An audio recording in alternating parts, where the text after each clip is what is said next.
राजनीति में आप आए हैं, चुनाव आप लड़ रहे हैं, आपके मुद्दे क्या हैं? आप किन मुद्दों पर जनता के बीच में जा रहे हैं और किन मुद्दों पर आप बात कर रहे हैं? चुनाव कैंपेन आपने शुरू की तो आपने स्वाभिमान संकल्प यात्रा निकाली। कहाँ से शुरुआत की और कहाँ खत्म की? जब आप इलेक्शन के लिए खड़े हुए तो आज़ाद समाज पार्टी ही क्यों? और भी पार्टियां थी, है बसपा है और भी है, उनके साथ आपकी बातचीत नहीं थी? गठबंधन की मैं बात करूंगी। आज़ाद समाज पार्टी ने अभी हाल ही में गठबंधन किया। इससे पहले भी एक गठबंधन यूपी चुनाव के दौरान हुआ था। क्या ये गठबंधन जल्दी का गठबंधन है? क्या इससे आज़ाद समाज पार्टी को कोई फायदा है या नुकसान है? हेलो एंड जय भीम। मेरा नाम है बबीता गौतम और आप देख रहे हैं द वॉइस मीडिया। हमारे साथ जो इस वक्त बराबर वाली सीट पर बैठे हैं, युवा नेता हैं, आज़ाद समाज पार्टी से चुनाव लड़ रहे हैं और बाली विधानसभा से ये इस बार अपना नामांकन कर चुके हैं और चुनावी मुद्दों पर हम इनसे चर्चा करेंगे। बहुत बहुत स्वागत है शैलेश आपका द वॉइस मीडिया पर। बहुत बहुत धन्यवाद। आप 10-12 किलोमीटर दूर 10-12 घंटे का सफ़र तय करके आप यहाँ पधारे, उसके लिए आपका विशेष आभार। शैलेश से हम जानेंगे कि उनका राजनीति का सफ़र कैसा रहा, लेकिन उससे पहले हम शैलेश के बारे में जानेंगे। मेरा पहला सवाल आपसे रहेगा कि आपकी स्कूली शिक्षा कहाँ से हुई, तो थोड़ा सा अपने बारे में ब्रीफ दीजिए हमें। मेरे पिताजी टैक्सी ड्राइवर थे। अभी कुछ महीने पहले उनका देहांत हो गया।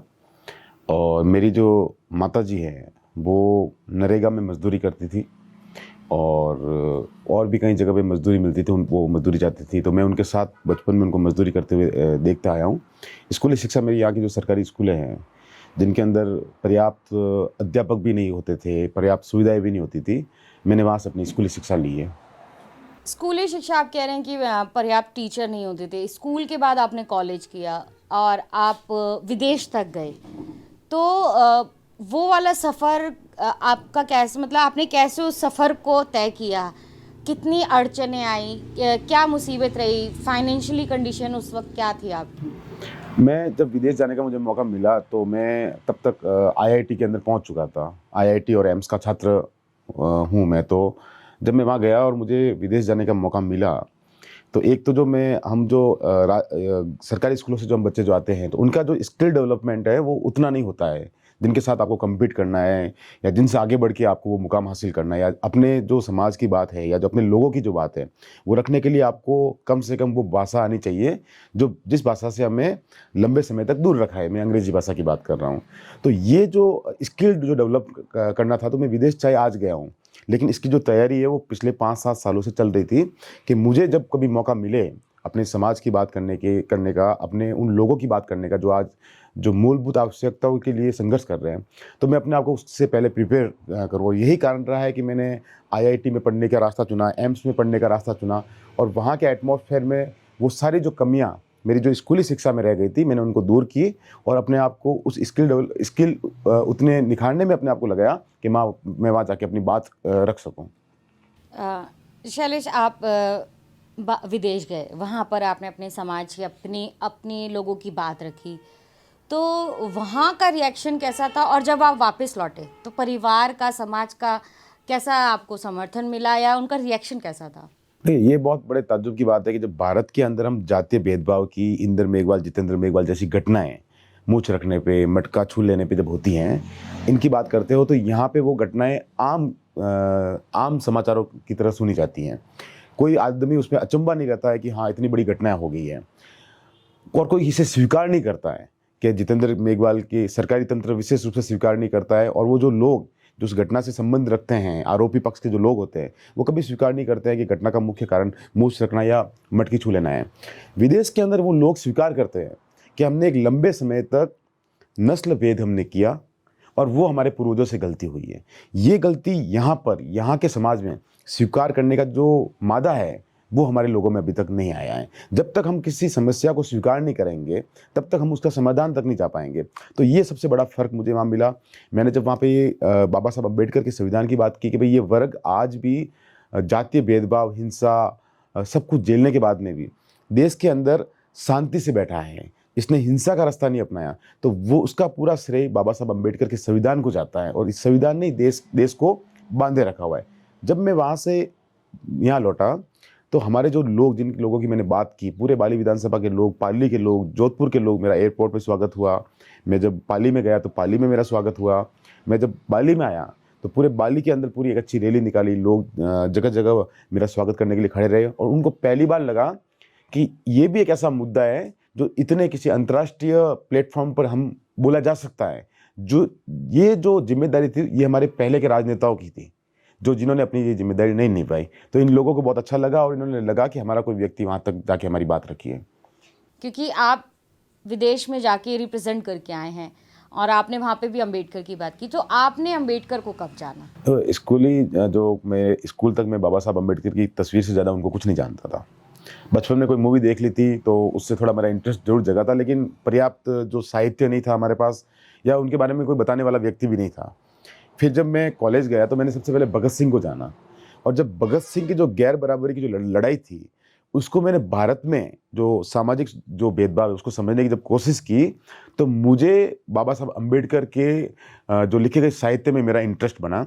फिर मैंने देखा कि भारत के अंदर जो मैंने जो जीवन जिया है या जो मेरे साथ जो मुसीबतें या मुश्किल भरे हालातों का जो मुझे सामना करना पड़ा है, उसमें कहीं ना कहीं जो जाति है वो सबसे बड़ा कारण है। इस देश की जो सामाजिक व्यवस्था है वो सबसे बड़ा कारण है, और इस पर बाबा साहब अम्बेडकर के अलावा किसी व्यक्ति ने, उस समय के नेताओं या उससे पूर्व के नेताओं ने उतने मुखर तरीके से नहीं लिखा जितने तरीके से बाबा साहब अम्बेडकर ने लिखा।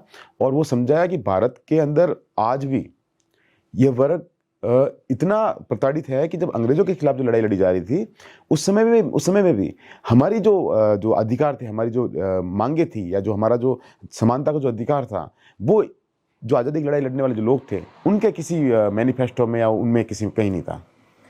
तो आप राजस्थान से आते हैं, राजस्थान को लेकर जैसे इंद्र मेघवाल मामला हुआ, जितेंद्र मेघवाल मामला हुआ, उससे पहले बहुत सारे ऐसे मामले हैं, लेकिन कहीं ना कहीं मेन स्ट्रीम मीडिया इन मामलों को नहीं दिखाती है, या दिखाती है तो एक शो छोटा सा करके या किसी का कंसेंट लेके वो वहाँ पे उसको मामले को दिखा के अपना परला झाड़ लेती है।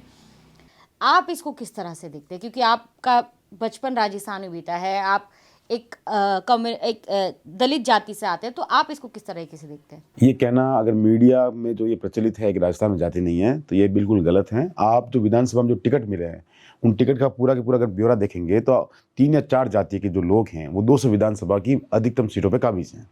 तो अगर जातिवाद नहीं है तो केवल कुछ जातियों को टिकट क्यों नहीं दिया जा रहा है? और उनमें से जो मैं बाली विधानसभा सीट से आता हूं तो आप देखेंगे कि जो मुख्य जातियां या उनके जो लोग एट्रोसिटी में सबसे ज़्यादा लिप्त पाए जाते हैं, सबसे ज़्यादा एट्रोसिटी के जो एफआईआर जिन लोगों के खिलाफ लिप्त होती है, सबसे ज़्यादा टिकट भी उन्हीं लोगों को मिलता है।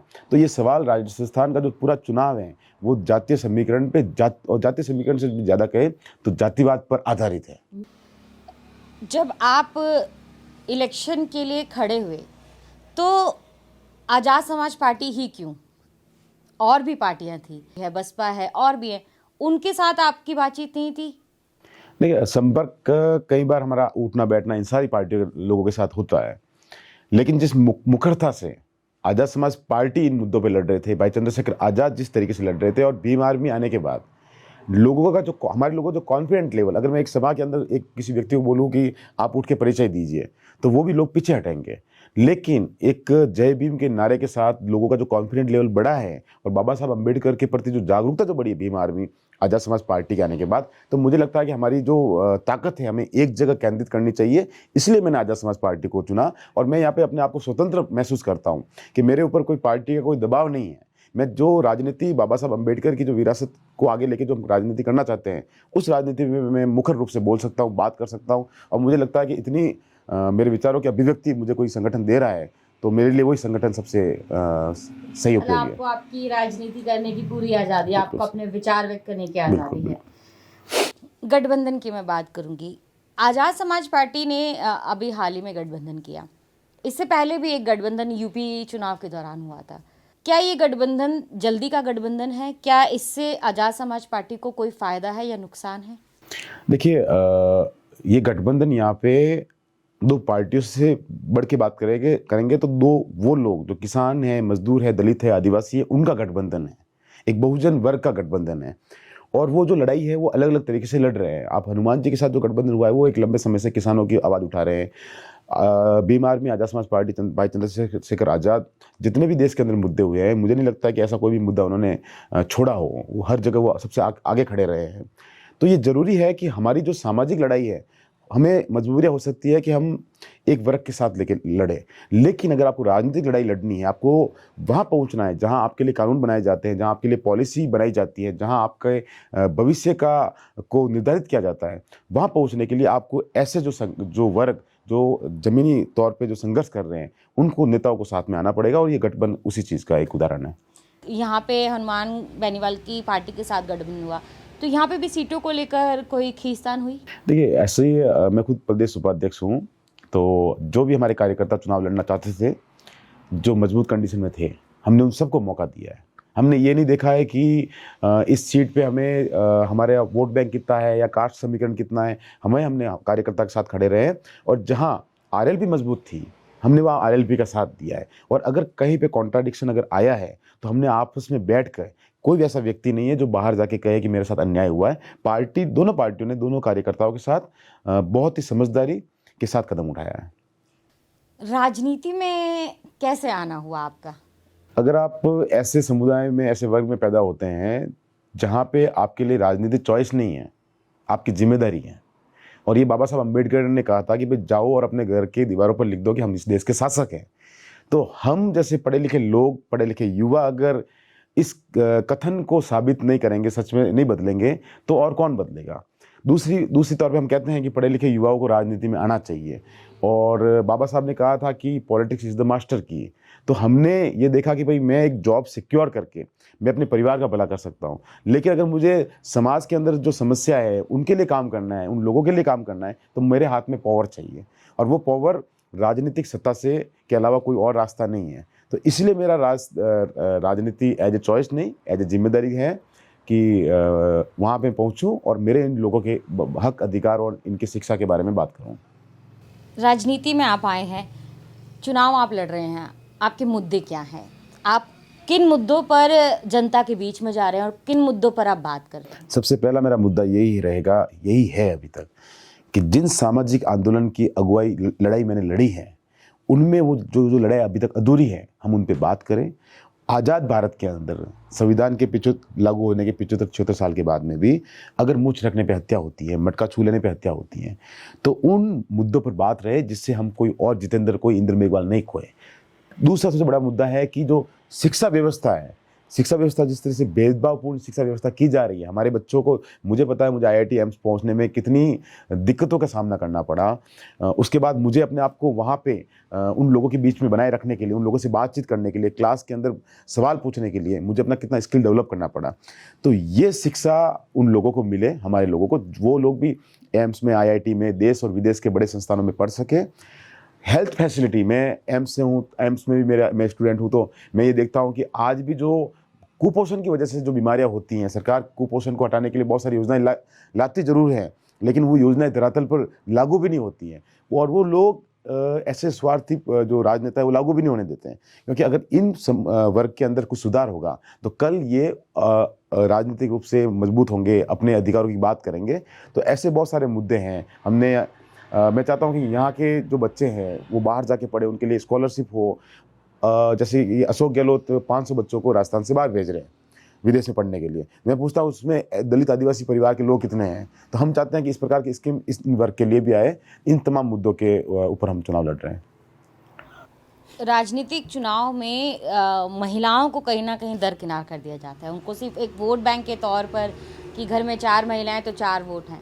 आप महिलाओं को राजनीति में किस तरह से देखते हैं? मैं ये मानता हूँ कि बाबा साहब का कथन है कि मैं किसी भी समाज की प्रगति महिलाओं की भागीदारी से सुनिश्चित करता हूँ। तो मेरे पूरा चुनाव का जो कैंपेन है उसमें मैं पुरुषों से भी संवाद कर रहा हूँ, लेकिन महिलाओं से ज़्यादा संवाद कर रहा हूँ, क्योंकि मुझे ये लगता है कि महिलाएं इस बात को समझेगी और उनको अपने बच्चे के भविष्य की ज़्यादा चिंता है, तो वो कहीं ना कहीं अपने बच्चों के भविष्य के लिए वोट करेगी।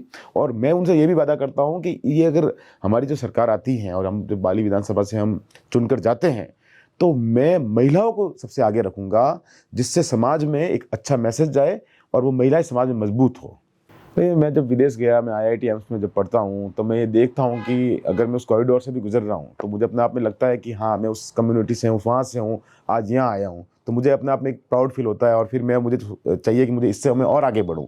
वैसे के वैसे ये जो महिलाएं हैं, इनमें से कई महिलाओं ने जयपुर नहीं देखा है, कई ऐसी महिलाएं जिन्होंने जोधपुर नहीं देखा है, कई ऐसी महिलाएं जिन्होंने पाली तक नहीं देखा है, ऐसी महिलाएं भी यहाँ पे है।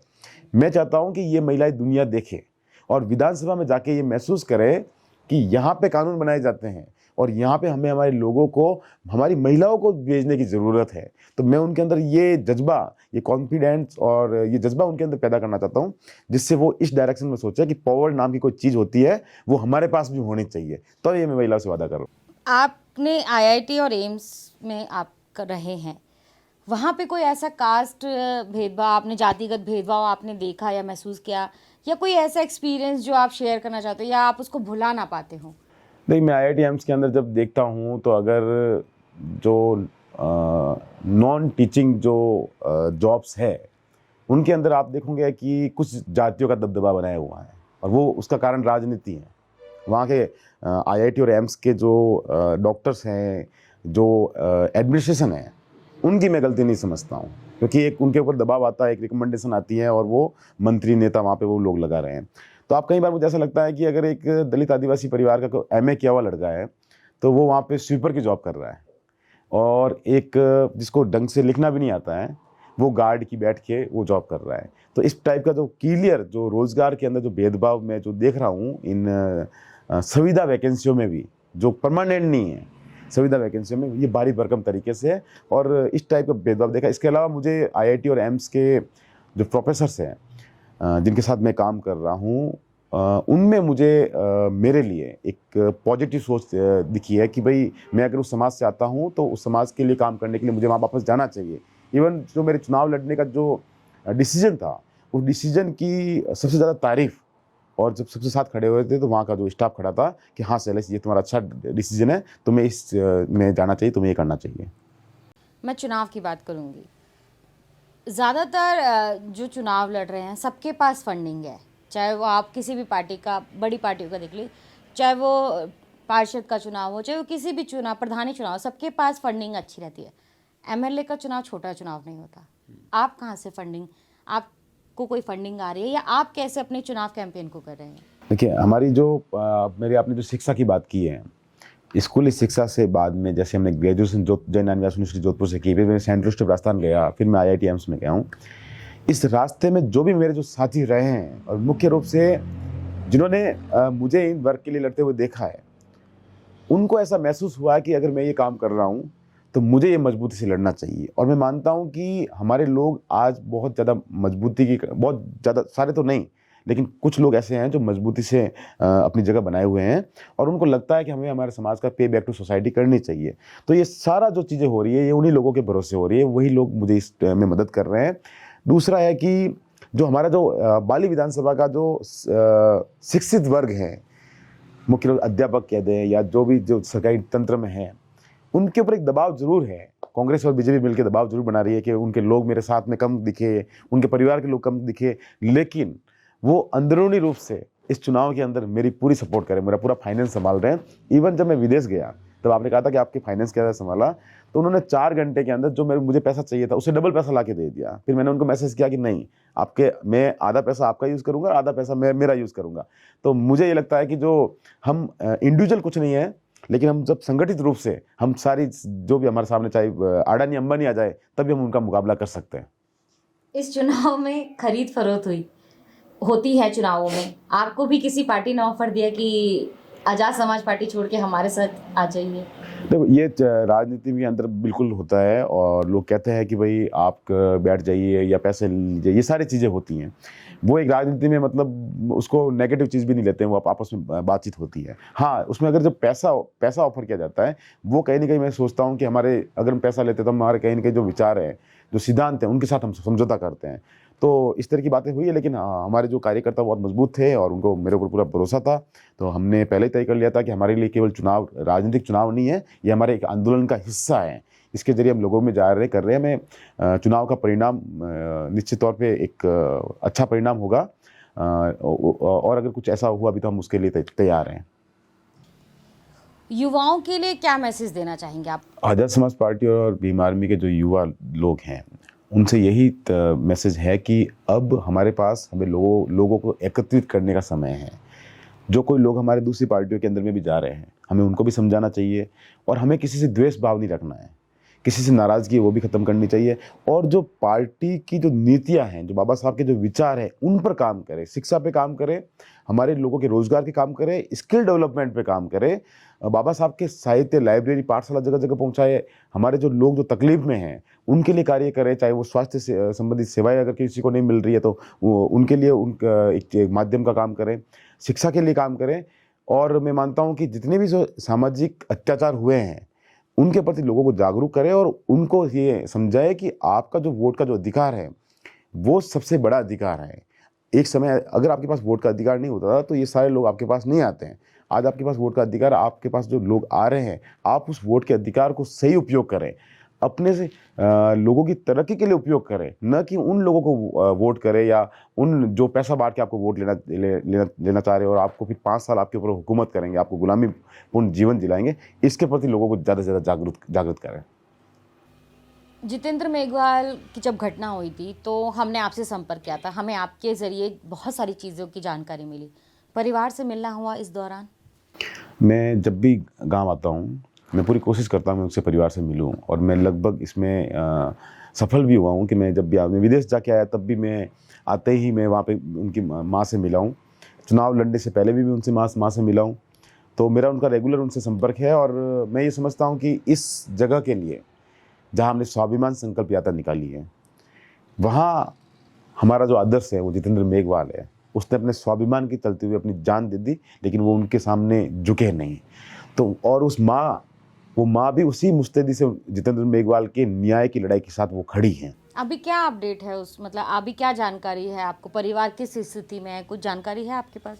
परिवार उसने एक बेटा खोया है, परिवार बहुत ज़्यादा दुखी हैं। आज भी जितेंद्र के जो फादर है उनको पैरालिसिस है, वो बेड पे है पूरे और परिवार को गांव छोड़ने के लिए वो गांव मजबूर हो गया है। अब वो परिवार उस गांव में नहीं रहता है।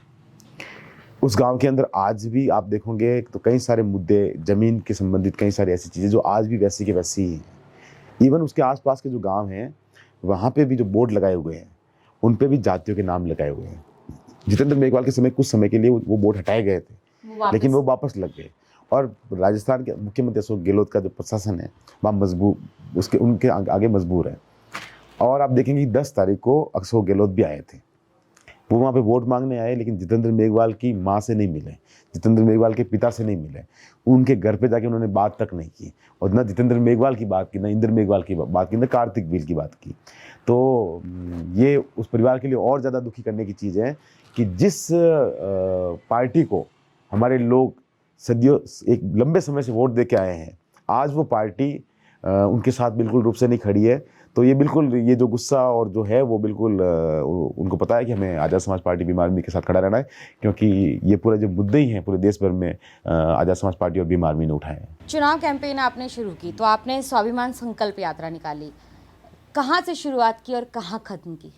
ये 4 दिन तक हमारी जो यात्रा स्वाभिमान संकल्प यात्रा जो 15 से 18 तक जो चली है, ये हमें यहाँ पे एक जगह है कुंडाल, उस कुंडाल में बिरसा मुंडा की मूर्ति लगाई गई थी।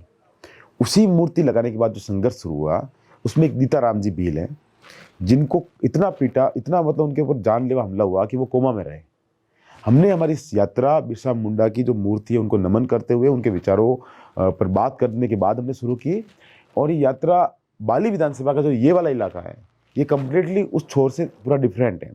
वहाँ पे आज भी जो जनजाति समुदाय के जो लोग हैं, जो आदिवासी जो लोग हैं, आज भी वो पूरी सुविधाओं से, मूलभूत सुविधाओं से, इवन उनसे अगर आप मजदूरी भी कराओगे तो बाहर यहाँ का व्यक्ति को 500 रुपये दे रहे हो तो वहाँ के व्यक्ति को आप 200 रुपये दे रहे हो और वो काम भी आपका ज़्यादा करेंगे। और वो कई सारे लोग जो वहाँ पे बंधु मजदूर हैं, हमने यात्रा वहाँ से शुरू की। वहाँ से करते हुए करीब हमने 50 से ऊपर गाँवों को करते हुए हम देसूरी तक इस यात्रा में पहुँचे। और इस स्वाभिमानी संकल्प यात्रा में हमने हमारे लोगों को स्वाभिमान के बारे में समझाया और जितेंद्र मेघवाल सबसे बड़ा उदाहरण था, वो दिखाते हुए हम यहाँ तक पहुँचे। बहुत बहुत शुक्रिया शैलेश जी हमसे बात करने के लिए। ऑल द बेस्ट आपको चुनाव के लिए।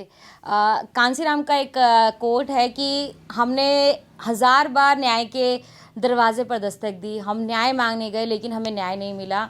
उम्मीद करते हैं कि जब इस तरह का युवा सभा में जाएगा तो न्याय मांगने के लिए हमें दरवाजे ज़्यादा नहीं खटखटाने पड़ेंगे। बबीता गौतम के साथ आप देख रहे थे द वॉइस मीडिया।